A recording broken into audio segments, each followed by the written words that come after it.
नमस्ते दोस्तों, आप सुन रहे हैं गपशप टेल्स विद पूजा। आज मैं आप लोगों के लिए एक ऐसी कहानी लेकर आई हूँ जो आपका दिल छू लेगी। आज की कहानी का शीर्षक है चाय और नौकरी। रवि की उम्र 25 साल की थी। डिग्री उसके हाथ में थी, लेकिन किस्मत हाथ से फिसलती जा रही थी। हर सुबह वही रूटीन, अखबार में नौकरी के इश्तहार देखना, ईमेल भेजना, इंटरव्यू देना और फिर वही जवाब, वी विल कॉल यू। घर लौटते वक्त रवि खुद से पूछता, क्या मेरी मेहनत कम है या मेरी किस्मत में ही कुछ नहीं लिखा। पिता बीमार रहते थे, माँ घर घर सिलाई करके पैसे कमाती थी। रवि को लगता जैसे हर दिन वो अपने परिवार पर बोझ बनता जा रहा। एक शाम वह यूं ही रेलवे स्टेशन पर चला गया। वहाँ एक बूढ़ा चाय वाला रोज की तरह अपनी दुकान पर खड़ा था। फटी हुई कमीज, झुका हुआ बदन, लेकिन आंखों में अजीब सी चमक। रवि ने चाय ली और बेंच पर बैठ गया। कुछ देर बाद खुद को रोक नहीं पाया। बोला, काका, मैंने MBA किया है, लेकिन आज भी बेरोजगार हूँ। काका मुस्कुराए और बोले, बेटा, मैं 40 साल से चाय बेच रहा हूँ। तेरी उम्र में मैंने स्कूल भी पूरा नहीं किया था, फिर भी मैं रोज उठकर काम करता हूँ, क्योंकि पेट को सपनों से नहीं, मेहनत से खाना मिलता है। ये बात रवि के दिल में गहरे से उतर गई। अगले दिन रवि ने वही किया जो उसने कभी नहीं सोचा था। वह काका के पास गया और बोला, अगर आपको ऐतराज ना हो तो मैं आपकी दुकान पर काम करना चाहता हूँ। लोगों ने ताने मारे, अरे MBA करके चाय बेच रहा है, इससे अच्छा तो पढ़ाई ही नहीं करता। लेकिन रवि ने पहली बार लोगों की नहीं, अपने हालात की सुनी।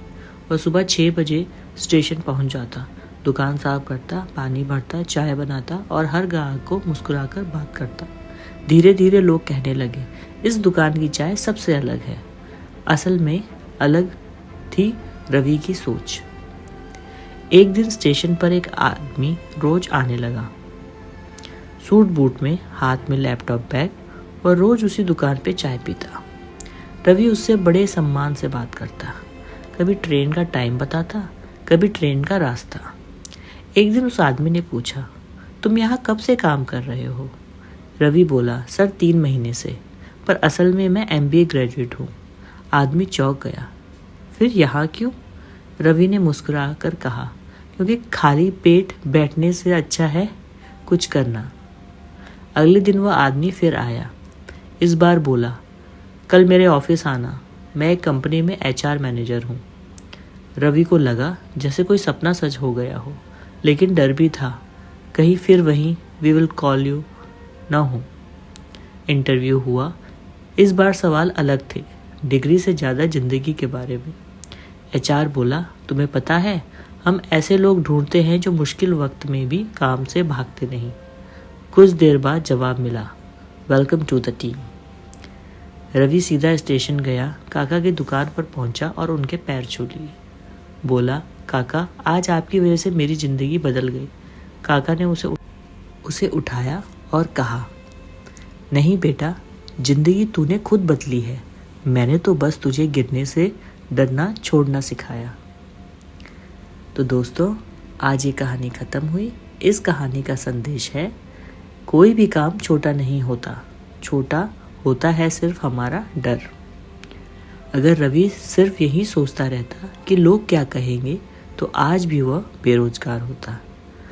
लेकिन उसने ये सोचा, मुझे क्या बनना है ये लोग तय नहीं करेंगे। तो दोस्तों, अगर आपको ये कहानी अच्छी लगी हो तो please like, share and subscribe my YouTube channel गपशप टेल्स विद पूजा। अगली कहानी के साथ हम फिर दोबारा मिलेंगे। तब तक के लिए बाय बाय।